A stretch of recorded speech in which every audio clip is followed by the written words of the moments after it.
Morning, everyone. Hey, I wanted to just give you a little bit of education on piston and dome seals for the V-530 Housai or AI-14 prop hub. They're essentially the same. These principles all apply to each hub, so we're going to cover that. I'm currently working with a customer on his prop governor issues and some settings on the prop. And if you look at these, you can see a difference. That is a limiting spacer for coarse pitch on the prop. This one is the V-530, and the range, blade setting range for that prop is 20 degrees, 40 minutes. On the Housai or AI-14, you've got a limit of 16 degrees, 30 minutes with this. There's 120 thou of difference between these two spacers. What I want to stress on this is when you replace the piston and dome seals, which there's 2 of the 4 seals in here, you do want to remove the 2 cotter pins.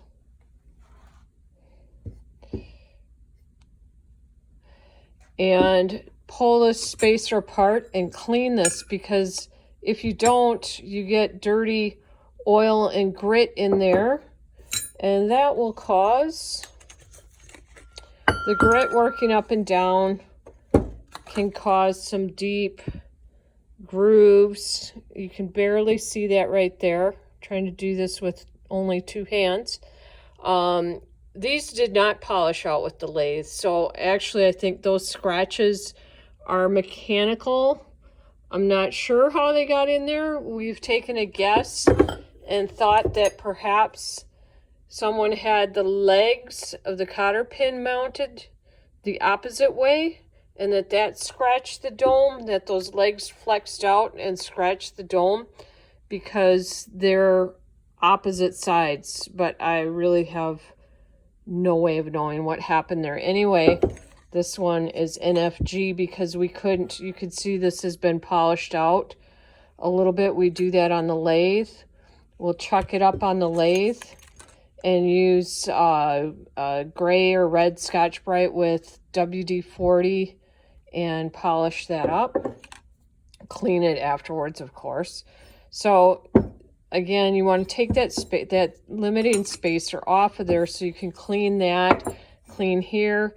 And I had this out in the solvent tank and cleaned it, blew it dry, but you can almost see there's still some dirty oil left in there, and I'll clean that out really good with a Q-tip and paper towel and some solvent in there. Another issue we had on another dome that came in is it had like pitting corrosion in it, and that's kind of something new. So that would not polish out without taking out a whole lot. And this is one that we've polished up on the lathe.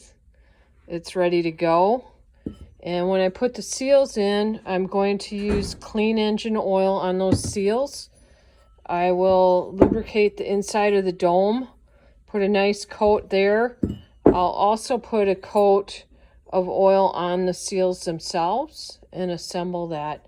But back to the dome, if you can go around and feel any obstruction on this or disruption on the surface with your fingernail, a scratch, you want to polish that, because that's going to translate into a leak on your prop hub.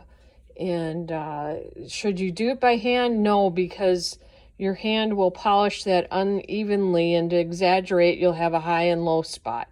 So it's best to chuck it up on a drill press or a lathe. We capture it here in jaws so we don't mar the threads there, and that will take care of that. I have the cotter pins back in the piston assembly, and now I'm going to install these seals. In the chevron, the open part of the V faces forward. on both seals.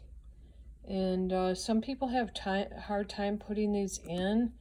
I usually, and I'm going to have a hard time demoing this, but I'll get it started, put oil on it, get it started, and kind of fold it and pinch it and work it in.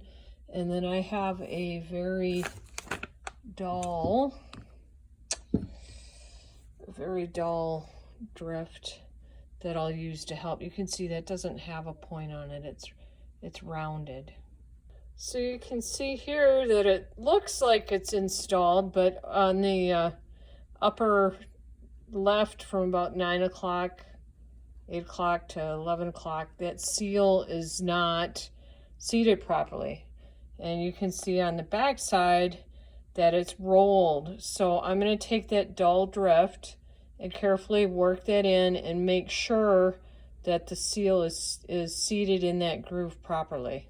You just take your finger and work it around the edge of that seal, just to make sure you don't have any nicks or cuts. If you do, that's going to be a leak between the seal and oil delivery tube, and you'll get oil inside of your hub. Seals are now on, and they're all oiled with clean engine oil. And now I'm going to lube up the dome and install the piston into the dome, and I'm going to get some help to film that so you can see how that's done. Piston on the inside of the dome, and I'm going to spread that around with my finger. Okay, so you want to start the piston at a slight angle. You go too deep, that's not going to work. So I'm holding with my left hand a little bit of back pressure on it because I don't want it to slip down inside at too sharp an angle. Okay. And there you go. That's it. Ta-da.